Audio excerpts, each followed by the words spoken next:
entend des bruits de ventilateurs, des bruits de clapets, de choses, tu sais, comme dans les laboratoires un petit peu bruyants.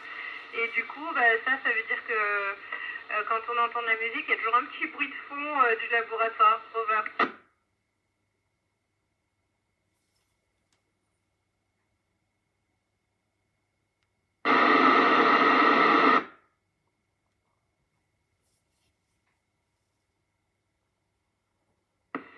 Alors, je n'ai pas entendu la question, mais peut-être que c'est Aaron qui a posé la question, quel moment de votre entraînement ont été les plus difficiles. Eh bien, écoute, pour moi, c'est quand on n'arrêtait pas de voyager, de partir aux quatre coins du monde pour aller s'entraîner au Japon, en Russie, au Canada, aux États-Unis, etc. Et du coup, il y avait tout le temps des décalages horaires et waouh, changer d'horaire tout le temps, c'est pas évident. Mais en même temps, j'aime tellement voyager, j'aime tellement ce métier que du coup, j'étais quand même contente. Over.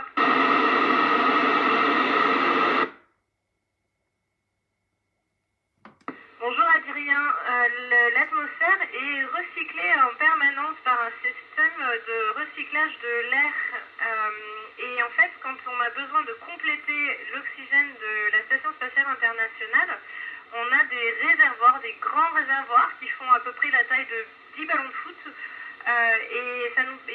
c'est des réservoirs qui contiennent de l'oxygène comprimé avec une très très forte pression. Et grâce à ces réservoirs, on peut compléter l'oxygène dans l'atmosphère de l'ISS. Over.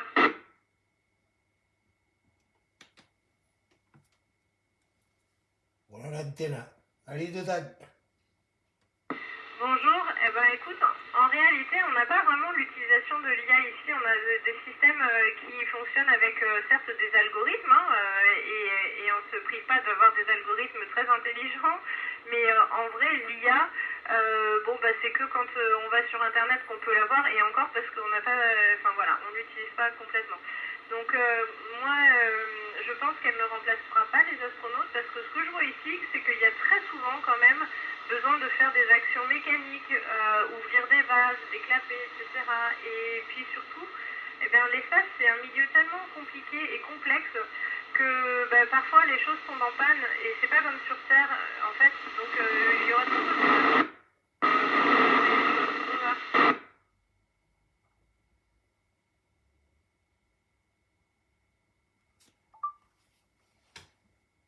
Bonjour Alice, écoute, ça arrive, oui, mais tu sais, on a des procédures pour ça et puis on est très très bien entraîné à la fois aux situations d'urgence, comme tu as dû entendre dans les nouvelles, et d'ailleurs tout s'est très bien passé, on a appliqué les procédures, c'était très serein et puis voilà, on a réussi à régler l'urgence comme ça. Et puis on a aussi eu d'autres cas avec des problèmes mécaniques, on a eu notamment des pannes de toilettes, ça, il faut se transformer et prendre la casquette de plombier dans l'espace, et pareil, on a des procédures, on a des outils et on a des pièces pour réparer les choses. Voilà, et donc c'est ce qu'on fait. Over.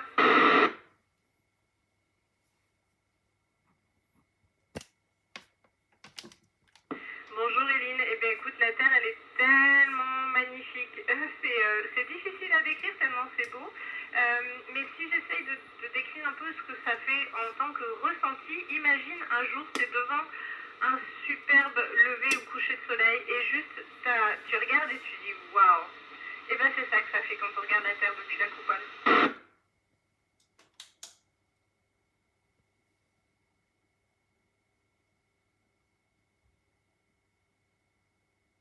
Bonjour Marissa, on fait environ 2 heures de sport par jour, à peu près 1 heure et quart de renforcement musculaire strict et puis le reste de cardio pour faire marcher le système cardiaque. Quand tu fais pas de sport, tu sais, flotter dans l'espace, ça veut dire que tu ne sers de aucun muscle et le corps est du coup très très chill pour parler dans le langage jeune. Et du coup, ça voudrait dire que si on ne faisait pas de sport, on perdrait tous nos muscles et on aurait encore plus de perte de masse osseuse aussi. C'est pour ça qu'on a besoin de faire du sport tous les jours pour être sûr que quand on rentre sur Terre, on n'ait pas perdu tous nos muscles et qu'on ait les os à peu près en forme à peu près convenable. Over.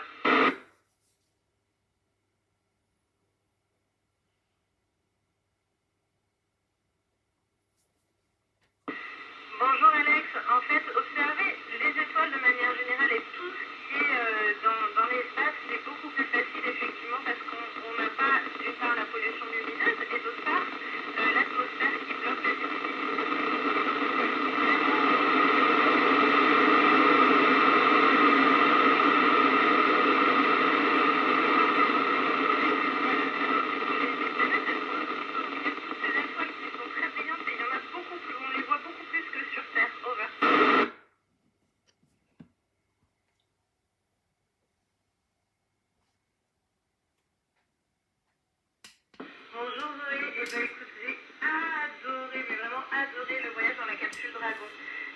c'était comme partir à l'aventure dans une capsule, voilà, dans un.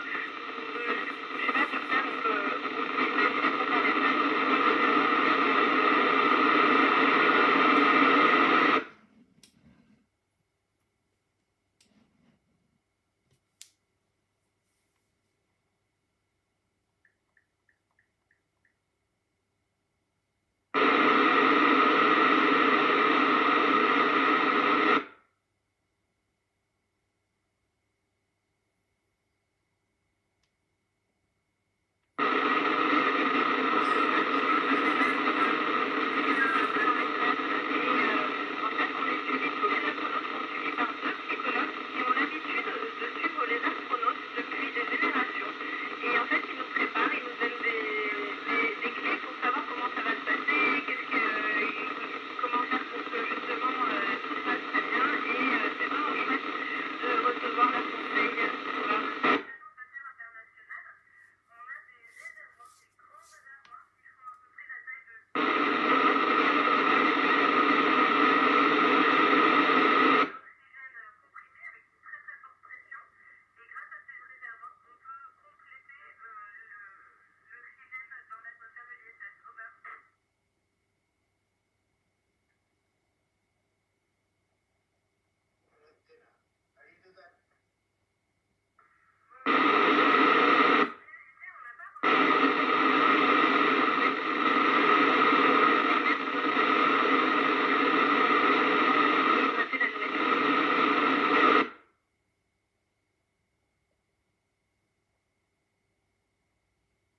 Bon ben voilà, ça y est, elle est partie.